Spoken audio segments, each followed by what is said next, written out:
There were 6,000 people here that night, and there's probably 12,000 people who claim they were here that night. It was amazing. I mean, it was something that you almost had to have been a part of to really grasp how powerful it was. The atmosphere was unbelievable. You could feel the electricity when you stepped on the floor that night, even for warm-ups.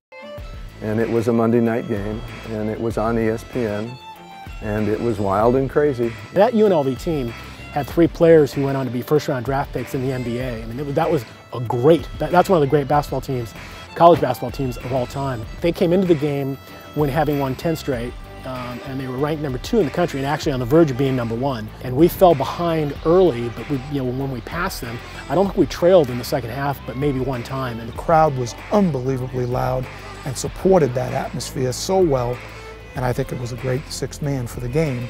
I remember Carrick DeHart had a really, really good game, and he had been hurt the day before. We taped his ankle up. It was an ankle injury, and we didn't know if he was going to play, and he got 25 or 6 points that game, and he was clutched down the wire.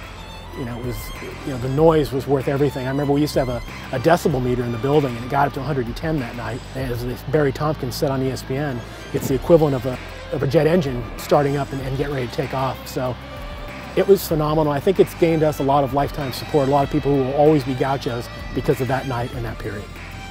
It was so loud that people could be screaming at you from 2 inches away, from this close, and it was silent. There was a point in the game where Coach called the timeout, and the noise level was so loud that you could not hear in the huddle.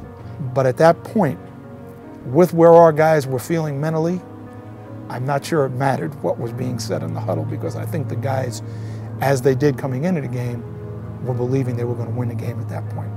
I used to sit on the floor then because I sat in press row right next to television, and it was deafening, to the point where my ears were still ringing the next afternoon at a baseball game down at Pepperdine, and we beat them 78-70, and then they went on to win their next 42 games in a row and win the national championship that year, and it was phenomenal, and that's arguably the greatest basketball win in school history.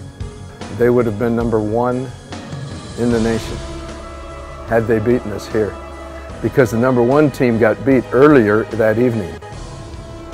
Not probably. It's the best game I've ever witnessed, without a doubt, being a part of. And the feeling that I have, even right now, talking about it, is very, very special to me. One that probably will never go away.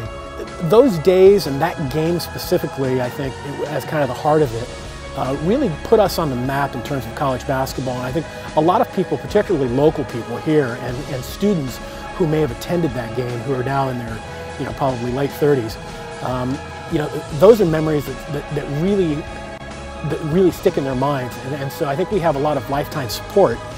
People who are always going to be Gauchos because they were able to experience that time, that period, but specifically that game.